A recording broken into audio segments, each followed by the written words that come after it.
Maka saudaraku, bapak-bapak polisi, saya cinta kalian karena Allah. Jangan biasakan memakan barang haram. Orang yang selalu memakan barang haram, itu yang membuat hatinya mati. Dan kalau hati sudah mati, Pak, itu Al-Quran mengatakan mereka lebih hina dari binatang. Saudaraku para polisi, bisa enggak Pak Reza pakai baju seperti saya? Bisa enggak pakai peci seperti saya? Bisa pakai gamis? Bisa pakai serban? Bisa. Tapi bisa enggak Ustadz Dasat Latif pakai baju sampean? Bisa enggak? Pakai kok Ustadz, ditangkap kok. Polisi gadungan. Itulah kita ucapkan alhamdulillah. Alhamdulillah. Bapak waktu mau masuk polisi kan ribuan yang daftar. Tapi Allah pilih Bapak untuk jadi anggota polisi. Maka syukuri. Dengan cara apa? Jangan mempermalukan baju coklat.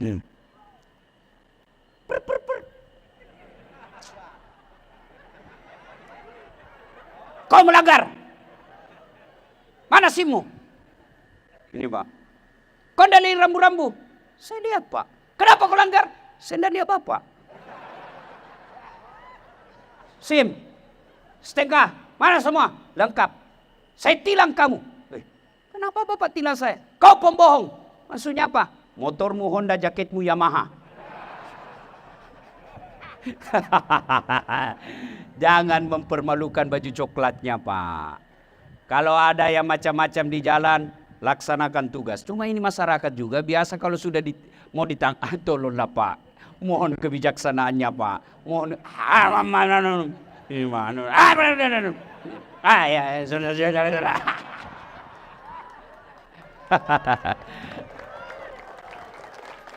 Ini gaspol atau rem-rem? Gaspol atau rem-rem? Serius? Satu. Gaspol nah gaspol. Bapak Ibu sering kan dengar doa sapu jagat? Ada yang pernah dengar doa sapu jagat? Mulai ragu toh? Karena kau tidak tahu. Padahal selalu kita ucapkan doa sapu jagat itu Rabbana Wakina. Oh itu. Itulah yang disebut doa sapu jagat. Keselamatan di dunia. Apa yang disebut keselamatan di dunia? Satu, menurut ahli tafsir, keselamatan di dunia adalah punya pasangan yang baik, beriman. Punya istri yang baik, punya suami yang baik.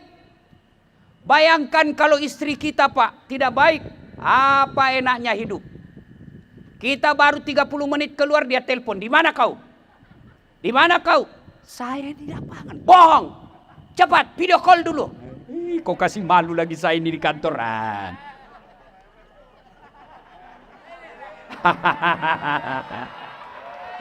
Wih, hancur kok. Nggak usah aku tunjuk sama semua kau. Dia bilang temanku yang polisi, sebenarnya kami ini Ustadz tidak takut sama istri. Cuma istri ini selalu melapor sama istrinya komandan. Dan komandan juga takut sama istrinya.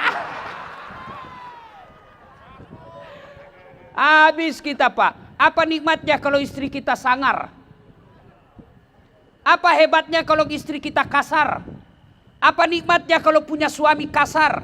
Apa nikmatnya kalau suami kita kurang ajar? Alasan rapat ternyata pergi merapat. Dia bikin nomor HP-nya di situ, teman selingkuhnya kasih. Ditelepon, Dek, Pak kasih lagi nelpon. Saya tahu sama modusmu. Kenapa? Saya juga begitu. Saya ada teman saya dulu. Wih, setelah saya dilihat viral kemana-mana, dia janda Pak. Selalu menelpon. Terpaksa ku tulis di HP-ku penjual batu bata. Tiba-tiba saya lagi santai-santai nonton, bunyi telepon. Dia bilang istri saya, mamanya Cek, Ustadz, ya sayang, ada telepon. Saya bilang siapa? Saya lihat di sini penjual batu bata. Waduh, dekat saya mati sudah ini. Saya bilang yang ku angkat, tagihan itu. Selamatlah saya. Suatu ketika saya pulang ceramah. Saya kehausan. Sayang, bikin dulu teh. Saya sibuk ini ajar Ece mengaji. Nah, saya pergi bikin. Mana gula? Dia bilang ada itu di toples. Saya lihat tulisannya gula. Isinya garam. Saya komplain, kenapa kau tulis gula baru isinya garam? HP-mu juga lain kau tulis lain isinya. Ini semua pelakunya ini Pak. Maka kalau mau bahagia di dunia, punya istri yang soleha, punya suami yang soleh. Adik-adikku para polisi yang belum punya istri, ada Nabi kasih resep. Kalau kau mau milih jodoh, nih 4 pertimbangannya. Pertama kata Nabi, li jamaliha, lihat kecantikannya. Ini cantik penting. Kenapa? Hampir 24 jam di depan kita. Baru pulang, dia lagi. Mau pergi kerja, dia lagi. Mau tidur, ada lagi dia. Mau makan, dia lagi. Mau mandi, dia lagi depan kita. Jadi kalau jelek, bapak cepat ganti casing. Cantik penting, tapi tidak boleh prioritas. Kenapa? Cantik ada masanya. 17 tahun, 25 tahun masih cantik. 70 tahun, biar kau pakai dampul bagaimana, sudah habis wassalam. Cantik penting, tapi tidak boleh pertimbangan utama. Kenapa? Ada batasnya. Yang kedua kata Nabi, setelah kecantikannya, kekayaannya. Islam tidak melarang kita memilih orang kaya, tapi tidak boleh materialistik. Apa yang disebut materialistik? Menghalalkan segala cara, biar beda agama, biar akhlaknya jelek, yang penting banyak duitnya kita pilih. Itu disebut materialistik. Rasulullah SAW, Allah jodohkan dengan Siti Khadijah. Salah satu sebabnya karena Siti Khadijah orang paling kaya di Mekah pada saat itu. Jadi pilih perempuan kaya, pilih suami kaya, penting. Tapi tidak boleh jadi prioritas. Yang ketiga kata Nabi, setelah kecantikannya, kekayaannya, kata Nabi, keturunannya. Boleh pilih keturunan baik, tapi tidak boleh prioritas. Kenapa? Ada orang bapaknya Nabi, anaknya pengkhianat. Nabi Nuh alaihi salam. Ada orang bapaknya pengkhianat, anaknya jadi Nabi. Siapa? Ibrahim alaihi salam. Jadi penting kita cari. Orang Jawa bilang bebet, bibit, bobot. Tapi tidak boleh pertimbangan utama. Kenapa? Karena belum tentu kebaikan bapaknya waris ke anaknya. Keburukan bapaknya belum tentu juga anaknya jadi buruk. Yang keempat, kata Nabi, pilihlah karena agamanya. Mahasiswa saya tanya, Ustadz, kenapa agama nomor 4? Mestinya dia nomor 1. Betul dia nomor 4, tapi tidak titik di situ, koma. Lalu Nabi tegaskan, utamakan agamanya, karena dengan agama kau mendapat semuanya. Karena agamanya baik, meskipun jelek rupanya, akhlaknya baik, akhirnya akhlaknya itu menutupi keburukan rupa. Ada orang miskin tapi akhlaknya baik, dia muliakan suaminya, dia hormati iparnya, dia muliakan mertuanya, akhirnya kemiskinannya tertutup oleh kemuliaan akhlaknya. Maka adik-adikku para perwira, polisi, kalau mau milih jodoh ini 4. Tapi untuk mendapat perempuan yang dialah cantik, anak orang kaya, keturunan baik-baik, penghafal Quran, belum tentu 1000 perempuan ada 1 di situ. Yang ada kita dapat cantik mukanya tapi miskin. Ada lagi kaya tapi hancur mukanya. Ada. Jadi untuk dapat 4, dia cantik, keturunan baik-baik, kaya, lalu bagus agamanya. Kalau ada bapak-bapak polisi dapat, tolong tunjukkan saya. Saya juga masih mau. Maka orang yang bahagia di dunia punya istri yang baik. Punya suami yang baik. Saya kadang kala heran. Ada orang kasar betul sama istrinya. Tidak dihargainya istrinya. Padahal istrinya sudah merantau dari Sumatera. Merantau dari Jawa. Merantau dari Sulawesi. Dia ikuti suaminya. Bapaknya sakit menelpon ibunya. Nah, bapakmu sakit. Mohon maaf, Mak. Suami saya tidak bisa saya tinggal. Anak saya juga masih kecil. Dia rela tidak datang membesuk bapaknya karena menghormati suaminya. Lalu suaminya tidak menghormati istrinya.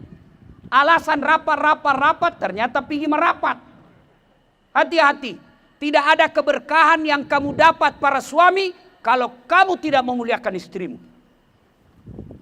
Bapak tahu enggak kenapa kita bisa bekerja dengan baik? Karena istri kita kasih tenang. Bapak tahu enggak kenapa Bapak bisa cari nafkah dengan tenang? Karena istri kita yang buat kita tenang hati. Bapak mana bisa bekerja kalau istri selalu teror kita? Baru keluar, nelpon, hei pulang kok. Kenapa? Anakmu kesetrum. Jangan ketawa, saya serius ini bos. Mana bisa? Itulah jasanya perempuan. Coba lihat bapak-bapak sekalian. Mau? Kalau istrimu suka ngomel, berarti dia perempuan. Memang fitrahnya perempuan suka ngomel. Bapak berapa gajinya? 7 juta 1 bulan. Hidup di Jakarta 7 juta 1 bulan. Kalau perempuan tidak baik, mana bisa hidup 7 juta Pak? Tapi perempuan 7 juta, dia bisa kelola itu gajimu sampai masuk bulan berikutnya. Coba kalau Bapak pegang uang 7 juta. 1 minggu selesai Pak. Gaji saya Pak sebagai PNS 9 koma. Tanggal 9 sudah koma. Mana ada gaji kita pegawai negeri yang banyak? Enggak Pak, kecuali kita korupsi. Kecuali kita bikin proyek palsu. Kecuali kita bikin acara-acara fiktif. Tapi perempuan dikasih gaji 7 juta per bulan, dia bisa kelola. Ada cicilan mobilnya, ada cicilan motornya, ada cicilan kulkasnya, ada cicilan televisinya. 7 juta 1 bulan di Jakarta mana bisa, enggak masuk akal. Tapi itulah hebatnya perempuan. Tenang ibu, saya bela kau hari ini. Makanya bagaimana bisa baik rezekimu kalau kau tidak memuliakan istrimu. Masya Allah. Bapak tahu enggak Rasulullah? Itu Rasulullah berapa istrinya? 11 istri Nabi. Tapi dari 11 istri Nabi tidak pernah satu pun mengatakan saya menyesal menikah dengan kau Muhammad. 11 Pak. Bapak berapa istrimu? Satu. Tapi selalu mengeluh kita punya istri. Kita kasari, kita tipu. Istrinya dapat uang dibawa karpet. Kata istrinya, Pak, ini ada uang. Uang apa ini Pak? Uang sial. Maksudnya apa? Setengah mati ku sembunyi kau dapat juga. Muliakan istri. Rasulullah 11 istrinya, tidak pernah mereka yang 11 itu sakit hati. Dipanggilnya tidak pernah dipanggil Khadijah, beliau panggil Ummul Mukminin. Aisyah, beliau panggil ya Humaira. Kenapa? Karena memang Aisyah merah-merah delima pipinya. Maka bapak kalau cinta kepada istri, mulai sekarang panggil dengan panggilan kasih sayang. Yang ketawa saya serius ini.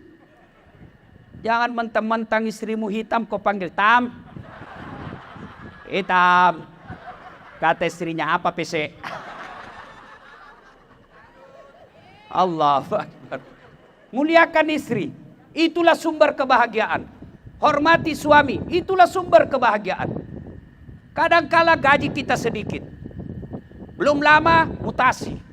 Rumah ngontrak-ngontrak. Tapi dalam rumah tangga tidak pernah akur. Apa yang kau punya kebahagiaan di dunia ini? Biarlah pangkat kita rendah. Biarlah gaji kita seadanya. Tapi kita rukun dalam rumah tangga. Itulah kebahagiaan dunia. Ini yang kita lihat bertengkar, hamil lagi. Ambil lagi. Hei, bapak-bapak polisi, kok kira enak jadi istri? Hei, 3 ini Pak, laki-laki sehebat apapun tidak bisa dilakukan ini 3. Apa? Hamil, melahirkan, menyusui. 3. Itulah sebabnya Nabi ketika ditanya, ya Rasulullah, setelah Allah dan Rasulnya, siapa yang saya taati? Kata Nabi, ibumu.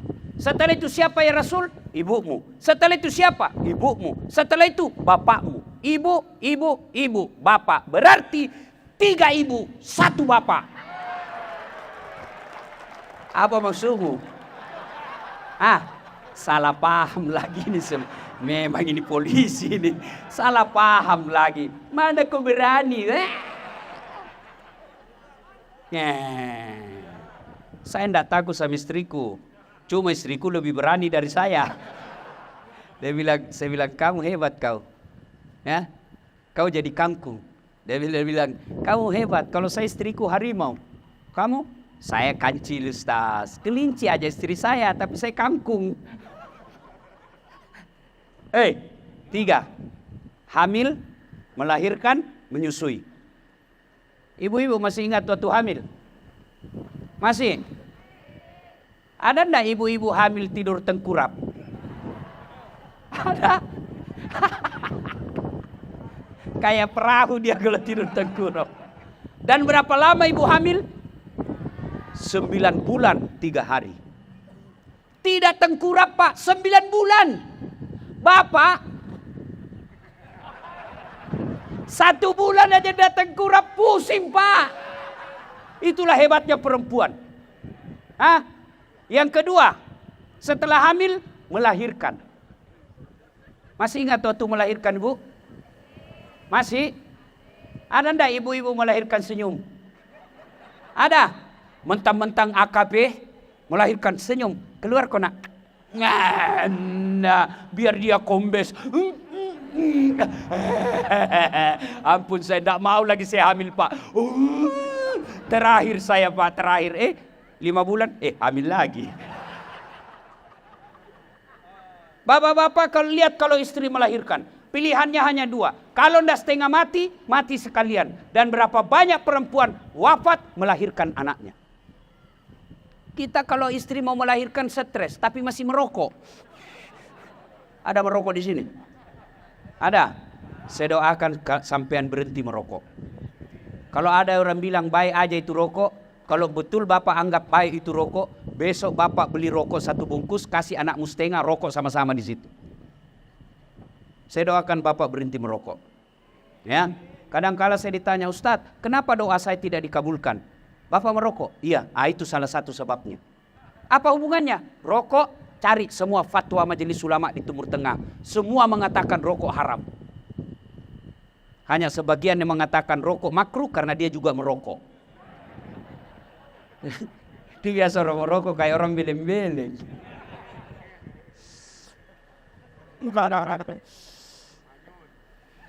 Sekali-kali kunyah.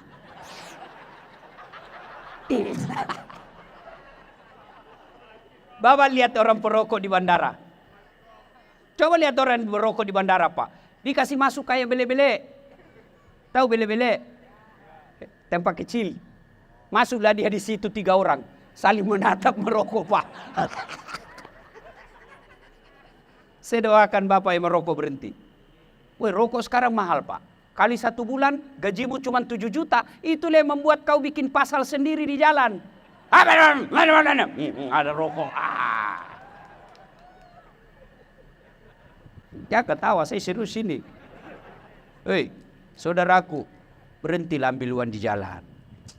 Bapak juga tidak kaya dengan uang itu. Tapi yang pasti Bapak merusak citra polisi. Bapak-bapak lalu lintaslah gerbang pertama membentuk citra polisi. Karena Bapak yang ada di jalan. Kalau reskrim, di kantor dia ngeti-ngeti Pak. Kalau Bapak di jalan raya, 100.000 merusak citra polisi yang baik. Jangan lagi Pak. Kalau mau tolong ya tolong. Oke, saya tolong kamu. Saya tahu duitmu lebih banyak, tapi jangan kau coba-coba sogok saya. Itu bisa. Bisa. 50 bisa. 500.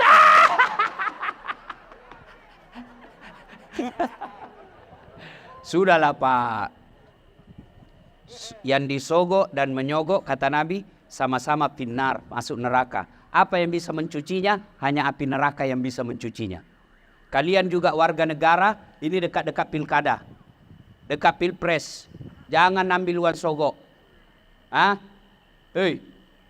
Kau dikasih 300.000. Ndak juga kau kaya dengan 300.000 itu. Ndak juga kau miskin kalau kau tolak itu. Yang pasti ketika kau ambil, maka itu namanya uang sogok. Hubbi aklil haram, suka memakan makanan haram, itu yang bisa membuatmu mati dalam keadaan kafir. Bayangkan Pak, kalau Bapak sudah ambil itu, 300.000, Bapak makan bakso, coto, sop saudara, soto Betawi, Bapak makan, tiba-tiba di jalan ditabrak, pak. Siapa yang jamin bapak mati dalam keadaan Islam? Ada uang haram di perutnya. Maka polisi yang baik, polisi yang presisi. Saya tahu uangmu banyak, tapi jangan kau coba-coba. Ini nikmat baju coklat buat saya.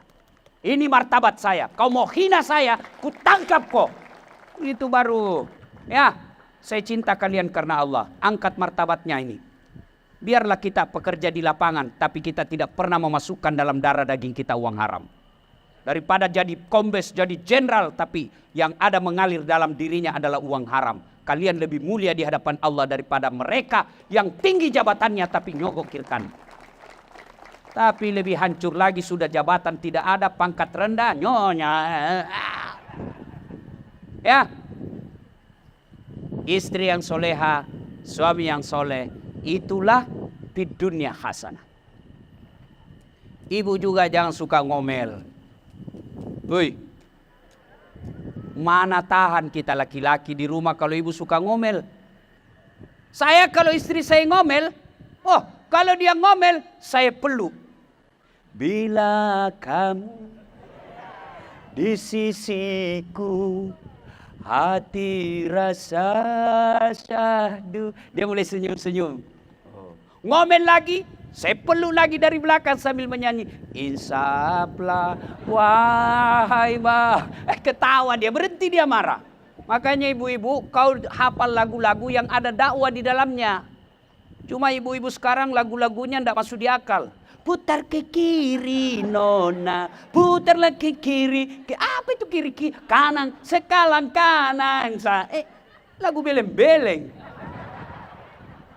Ini semua, ini korbannya ini semua. Ke kiri, ke kiri. Dilarang enggak olahraga perempuan? Boleh. Apalagi kalau ibu olahraga supaya senang suami di rumah. Itu sunnah. Tapi jangan campur-campur laki-laki. Mau olahraga, silakan. Tapi jangan campur laki-laki. Ini di depan sini. Olahraga perempuan di depan. Bajunya sempit, roknya sempit. Bapak-bapak di belakang. Baru ibu, 1, 2, bapak-bapak di belakang, 3.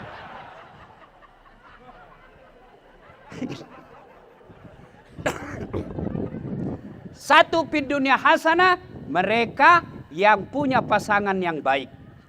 Suami yang soleh, istri yang soleha. Yang kedua, fid dunia hasanah menurut tafsir para ulama adalah punya anak yang soleh soleha. Bapak-bapak, ibu-ibu, hei, ibu-ibu cantik, hei, kalau ibu meninggal nanti siapa yang doakan? Siapa? Suami. Kawin lagi. Pak, istri saya dengar ini ceramah saya. Jadi Ustadz, kalau saya lebih duluan meninggal, kau mau kawin lagi? Saya bilang, kau sini sayang. Kau dengar baik-baik ya. Jangankan kau meninggal, masih hidup saja, saya selalu berpikir kawin lagi. Apalagi kalau kau sudah mati. Ibu-ibu, siapa yang doakan kamu? Siapa? Anak. Temanmu, coba lihat grup WhatsApp kita. Coba lihat, bapak-bapak semua punya grup WhatsApp. Ketika ada meninggal, ada yang doakan? Enggak, paling copy paste. Innalillahi wa inna ilaihi rajiun. Al-Fatihah. Copy paste, enggak dia tulis itu Pak. Begitulah nasib kita nanti Pak. Ketika kita meninggal, teman, enggak, pangkat jabatan Pak. Malah anak buah doakan mudah-mudahan bapak kecelakaan, dia yang ganti. Siapa yang doakan kita? Anak. Maka bagaimana punya anak yang soleh dan soleha? Pertama, lahir kasih nama yang baik. Penting. Jangan lagi ada yang berkata apa arti sebuah nama. Bayangkan kalau kita semua tidak ada nama. Oi, Anu siapa? Anu? Halo, Anu siapa? Bapak mau undang saya ceramah. Halo? Ustadz Anu? Siapa? Yang pendek? Yang dari Makassar? Ustadz Anu? Siapa? Ini namanya penting Pak. Nama itu penting. Dari nama saya bisa tahu 2 hal. Sebut namanya Bapak, minimal saya tahu agama dan sukunya. Siapa namamu? Abdurrahman, pasti Muslim. Siapa namamu? Aisyah, pasti Muslim. Siapa namamu? Yang kedua suku. Siapa namamu? Margono, Jawa. Siapa namamu? Ambodalle, Bugis. Dari nama kita bisa tahu agama dan suku. Maka lahir anak, kalau bapak mau punya anak yang baik, satu, kasih nama yang baik. Nama yang baik bukan nama selebriti. Nama yang baik, nama yang ada doa di dalamnya. Nah, saya kasih kau nama Mutmainnah. Apa itu Mutmainnah? Jiwa yang tenang. Nah, saya kasih kau Humairah. Apa itu Humairah? Namanya istri Rasul Aisyah, dikasih gelar oleh Rasulullah. Humairah, saya mau kau seperti Aisyah. Nah, saya kasih kau nama Khalid. Apa itu Khalid, Pak? Salah satu sahabat Nabi yang berperang menyebarkan agama Islam, menaklukkan Persia dan Romawi pada saat itu. Saya mau kau seperti Khalid membela agama Allah. Ya, kasih nama yang baik. Yang kedua, jangan kasih makan uang haram. Maka istri yang baik, kalau datang suamimu bawa duit, yang pertama kau ucapkan hamdalah, alhamdulillahirabbil alamin. Yang kedua tanya, Pak, biasanya gajimu cuma 7 juta. Ini kok 8 juta. Dari mana ini 1 juta? Halal tidak? Kalau halal bawa. Kalau haram, kalau kamu makan, makan saja. Saya tidak mau anakku makan barang haram. Tuh istri yang baik. Bisa Ibu? Bisa? Maka kalau mau punya anak yang baik, anak yang soleh, jangan kau beri makan anakmu barang haram. Maka saudaraku, bapak-bapak polisi, saya cinta kalian karena Allah. Jangan biasakan memakan barang haram. Orang yang selalu memakan barang haram, itu yang membuat hatinya mati. Dan kalau hati sudah mati, Pak, itu Al-Quran mengatakan mereka lebih hina dari binatang. Bapak tahu binatang? Tahu binatang? Ada kakak saya di kampung jual beli kambing. Itu kalau ada kambingnya nakal, dia bilang sama penjaganya, jual saja itu, bawa di pasar. Sampai di pasar tidak ada yang beli, bawa pulang, kita potong. Sudah dipotong, dagingnya bisa jadi sate. Tulangnya bisa jadi sop tulang. Ekornya sop buntut. Pipinya sop pipi. Lidahnya sop lidah. Tanduknya perhiasan. Kulitnya perhiasan. Semua barang-barangnya kambing. Kalau dia nakal, dipotong, semua bisa dimanfaatkan. Tapi kalau ada saudara-saudara kita nakal, kau mau apain? Hah? Mau diapa? Jual? Siapa yang mau beli? Potong? Siapa yang mau makan? Itulah sehingga mereka lebih hina dari binatang. Maka Pak Reza numpun saya, Ustadz datang pengajian. Tujuannya apa? Agar bapak-bapak polisi menjadi lebih mulia di hadapan Allah, di hadapan manusia. Tidak ada gunanya pengajian begini kalau hanya datang ketawa-ketawa pulang lalu tidak ada perubahan. Tidak ada gunanya, Pak. Kita berharap selesai ini minimal kita jangan suka makan uang haram, jangan berikan anak-anak kita uang haram. Anak ada rezekinya. Apa kewajiban orang tua kepada anak? 1, beri nama yang baik. 2, beri makan. 3, didik. Kasih nama, kasih makan gampang. Yang sulit adalah mendidiknya. Bagaimana cara mendidik anak? Yang paling penting kasih keteladanan. Kasih contoh. Jangan sampai kita larang anak kita merokok. Jaga, kalau saya dapat kau merokok, saya tempeleng kamu. 10 menit kemudian, enggak, kau pergi beli rokok. Mana bisa orang tua seperti itu? Jangan kau bicara kotor, nah. Kalau saya dengar kau bicara kotor, saya tempeleng kamu. Itu sudah bicara kotor. Maka kasih contoh yang baik. Ibu bapak, percayalah, anak kita inilah harapan kita dunia akhirat. Kalau teman, sudahlah. Istri, sudah, bapak meninggal, istri masih muda, diambil suami orang lain. Maka anak inilah yang perlu bapak didik. Anak yang soleh dan soleha itu, saya tanya, bapak ibu, bisa ndak anak kita jadi polisi ndak pernah daftar kepolisian? Bisa ndak? Ndak bisa. Bisa ndak anak kita jadi dokter tidak pernah kuliah fakultas kedokteran? Ndak bisa. Bisa ndak anak kita jadi anggota DPR tidak pernah nyalek? Tidak mungkin. Bisa ndak anak kita jadi wali kota tidak pernah ikut pilwali? Ndak. Tapi bisa ndak anak bapak soleh-soleha tanpa jadi polisi? Bisa ndak anak kita soleh dan soleha tanpa anggota DPR? Bisa ndak anak kita soleh dan soleha tanpa fakultas kedokteran? Bisa. berarti menjadikan anak kita soleh dan soleha jauh lebih mudah daripada yang lainnya. Tapi sayang, kita lebih bangga kalau anak kita jadi dokter meskipun tidak pernah kita dapat berjamaah di masjid. Kita lebih bangga anak kita jadi polisi, lulus akpol meskipun kita tidak pernah melihatnya dia sholat jamaah. Alangkah bahagianya bapak seorang polisi. Jam 4:30 bunyi pagar. Siapa yang buka pagar? Tengok, si bungsu buru-buru ke masjid. Dekat maghrib dia pergi futsal pukul 4 sore. Begitu 5:30 buru-buru dia pulang ke rumahnya. Mandi cepat untuk apa? Dia bisa dapat sholat berjamaah maghrib di masjid.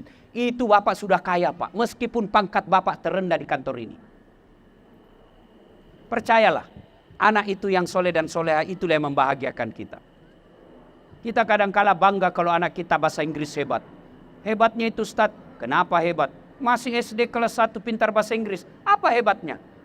Banyak yang begitu bu. Masa iya Ustaz? Iya banyak. Tidak percaya kok ke Inggris. Di Inggris bu, anak-anak semua bahasa Inggris. Dia pintar bahasa Korea. Banyak yang pintar. Tidak percaya kok ke Korea. Yang hebat, begitu bapaknya pergi kerja, anaknya yang SMP telepon, Pak, bapak lagi tugas di mana? Saya di jalan nak, lagi ngatur jalan. Jangan lupa pak ya, sudah dekat asar, jangan lupa sholat duhur. Itu sudah kaya bapak. Bapak masuk di kubur, tidak bisa lagi sholat, tidak bisa lagi puasa, tidak bisa lagi haji, tidak bisa lagi tahajud. Yang bisa menolong bapak ketika dikubur kata Nabi, anak yang soleh dan soleha. Dan pasti kita masuk kubur. Nih, dekat-dekat pensiun, sudah muka-muka sakaratil maut sudah ini. Ketika bapak masuk kubur, siapa yang doakan kita? Anak. Tapi kalau anakmu tidak tahu ibadah, tidak tahu ngaji, tidak tahu doa, dia datang ziarah kubur hanya update status. Hai guys, OTW ziarah kubur guys. Sampai di kubur dia foto. Goodbye daddy. Begitulah nasib kita ketika anak kita tidak baik agamanya. Maka bapak cari nafkah, tidak usah cemas soal isi perutnya anakmu. Allah punya kuasa. Ibrahim alaihissalam suruh dakwah. Kata Ibrahim, siapa yang beri makan anak saya? Kata Allah, kau pecahkan itu batu di depanmu.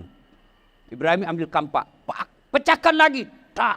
Pecahkan lagi, tak. Dia dapati ulat dalam batu. Bapak tahu ulat kan?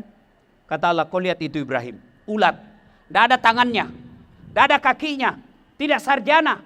Dia bisa hidup dalam batu yang sangat keras. Padahal kulitnya sangat halus. Siapa yang jamin makannya ini? Ulat dalam batu. Saya Tuhanmu yang maha kaya. Bapak tidak usah cemas.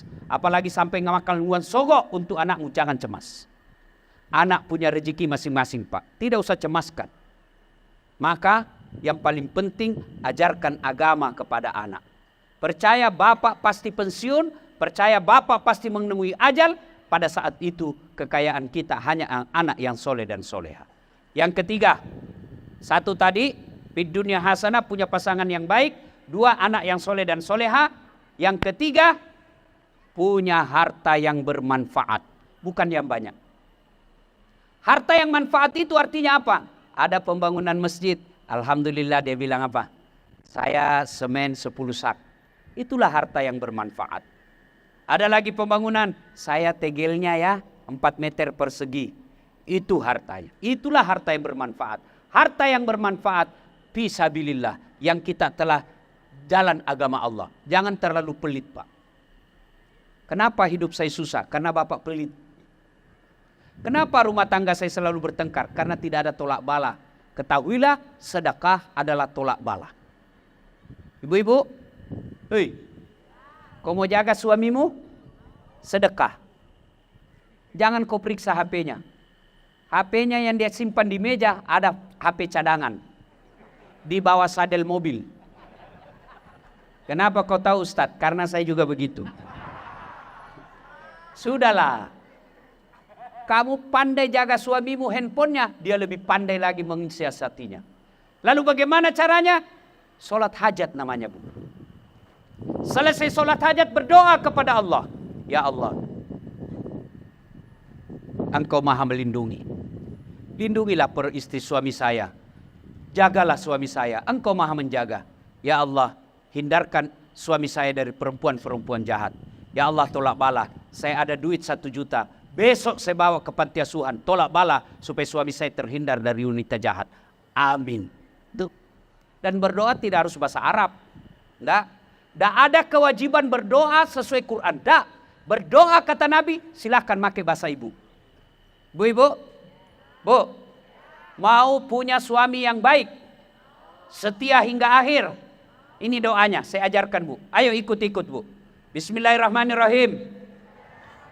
Allahumma barik lana bima rasaktana. Beleng-beleng. Itu doa makan. Itu karena kita berdoa tidak tahu artinya. Maka berdoa boleh pakai bahasa Sunda, boleh bahasa Jawa, boleh bahasa Bugis, bahasa apa saja, bahkan boleh bahasa dalam hati. Oh, malaikat katakan, oh ini dihianati sama suaminya ini. Boleh Bu, daripada ibu bahasa Arab lain tidak ngerti artinya, malaikat bingung, apa maksudnya ini Ibu? Lain di bibir, lain di hati. Dia mau doa suaminya setia, ternyata baca doa minta hujan. Tidak mesti, silakan. Bahkan boleh pakai bahasa dalam hati. Doa, ya Allah, mudah-mudahan suamiku terhindar dari wanita jahat. Ini ada sedekahku ya Allah, tolak balas 1 juta. Mudah-mudahan 1 juta itu menghindarkan suamiku dari perempuan jahat. Jadi masalah kalau suaminya juga sedekah. Capek sudah saya lihat istri saya ya Allah. Marah-marah aja kerjanya ya Allah. Ya Allah, ini ada duitku 1 juta. Tolak bala ya Allah. Mudah-mudahan istriku ikhlas saya kawin lagi. Bingung malaikat. Yang mana ini dikabulkan doanya? Pak. Gaji sedikit. Tapi kalau mau manfaat, sedekahlah. Sedekah. Selesai gajian, keluarkan 500.000. Cari anak yatim. Apalagi kalau bapak mampu, setiap malam Jumat di 1 kali sebulan, awal bulan atau akhir bulan, bapak panggil fakir miskin, anak yatim piatu, datang ke rumah, baca Yasin, dikasih makan. Itulah yang membuat bapak kaya dunia akhirat. Ibu-ibu, cincin, berlian, Bu meninggal, siapa yang pakai? Anak, istri baru. Daripada dia pakai istri baru cincinmu, mending kau sedekah. Kalau ada emas 20 gram, menyikapinya, panggil suami, bang, jualkan saya ini 15 gram, 5 gram saja saya pakai, 15 gram ada di kampung lagi bangun masjid, kirim itu. Itulah yang tidak bisa diambil orang. Mobil, suami, emas, rumah bisa diambil orang Pak. Maka meskipun sedikit penghasilan kita, keluarkan, tolak bala. Bapak mau naik pangkat, tidak usah cari muka Pak, capek. Siap komandan. Capek Pak. Begitu ganti komandan, cari muka lagi. Ganti lagi, cari muka lagi. Padahal Bapak sudah punya muka. Yang keempat, di dunia hasanah, punya teman yang bisa mengajak kepada keimanan. Teman yang baik bukan tinggi jabatannya, teman yang baik bukan banyak kekayaannya, tapi teman yang baik adalah yang bisa mengajak kita kepada amar ma'ruf nahi mungkar. Teman yang baik. Maka Bapak kalau punya teman dia tunjukkan bahwa itu salah, jangan emosi, apalagi putus silaturahim. Itu temanmu yang baik, dia tunjukkan kamu. Jangan kau begitu, tidak bagus. Tapi kau tersinggung, berarti setan telah menguasai dirimu. Nasihat. Wal asr kata Allah, demi masa. Sungguh manusia dalam keadaan kerugian kecuali satu di antara 3 yang tidak merugi di dunia ini, kata Allah, yaitu mereka yang menasehati dalam kebaikan dan kesabaran. Maka teman yang baik mengajak kepada kebaikan. Maka bapak-bapak, teman yang baik, cari kau teman ulama, cari kau teman ustadz. Jangan pengusaha saja temanmu, cari teman ustadz. Ada masalahmu, kau tidak tahu hukum fikih, tanya ustadz. Cuma kadangkala kita lebih hormat sama pejabat daripada ustadz. Kalau pejabat mau datang, diperbaiki ruangan. Kasih parfum, ganti horden. Cium tangannya, padahal baru tanda tangan korupsi. Dicium lagi tangannya. Begitu bapak butuh ustadz, kau jemput, enggak, kirim Grab. Motor. Naik motorlah dia ke kantor. Stang kakinya satu rusak. Terpaksa tergantung kakinya Pak Ustadz di belakang. Hujan lagi. Satu mantel berdua. Karena hujan Pak. Setengah mati Pak Ustadz bilang, sudah sampai dek sedikit lagi Ustadz. Sudah sampai dek lagi 2 tikungan Ustadz. Basahlah kita, hujan dari atas, hujan dari bawah. Ban mobilnya orang basah. Sampai di kantor setengah mati salawatan. Sampai busa keteknya. Sallallahu ala Muhammad. Sallallahu ala Muhammad. Begitu pulang kasih uang. Dikusut-kusut pula Pak ini Pak Ustadz. 50.000. Kata suaminya, kau sudah didoakan itu. Masa cuma 50.000 kau kasih? Apa dia bilang? Ya sudahlah. Kasih itu tambah pisang 1. Kemudian lemper 5 biji. Pak. Cari teman yang baik. Di grup, kalau Bapak lihat itu grup, hanya fitnah di dalamnya, hanya gambar-gambar porno yang selalu beredar, lebih Bapak keluar. Ini semua teman-teman.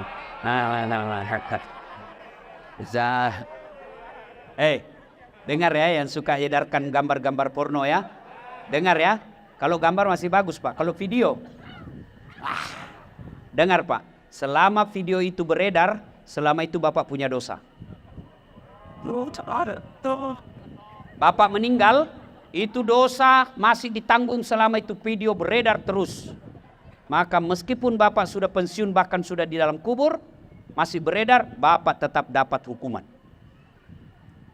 Kalau dapat, putus sampai di situ, jangan buka. Penasaran kita Ustaz. Ya, Bapak tahu, 2-3 malam yang lalu saya diwawancara TV One. Ini sudah musibah buat kita Pak. Ternyata Indonesia sudah punya rumah produksi film porno. Dan studio itu sudah mencetak lebih 1.000 film. Pemainnya orang Indonesia. Konsumennya, penontonnya, menurut penasihat polisi, anak SMP dan SMA. Jadi sekarang perang bukan lagi perang pakai pistol. Bukan lagi perang pakai senjata, tapi perang merusak moral anak-anak kita. Kalau anak-anak kita sudah rusak moralnya, tinggal menunggu pergantian pemimpin. Mereka jadi pemimpin, gampang dikuasai negaranya. Kenapa? Otaknya sudah rusak. Saya curiga banyak juga bapak-bapak punya koleksi. Coba periksa HP-nya.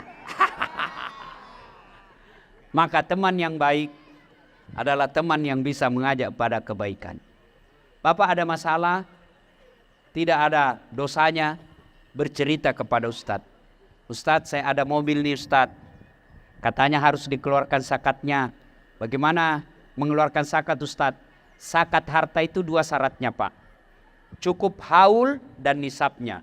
Haulnya waktunya 1 tahun, nisabnya 85 gram emas, kira-kira 85 juta. Artinya apa? Bapak punya harta 85 juta, dan sudah Bapak kuasai lebih 1 tahun, itu dikeluarkan zakatnya 2,5%.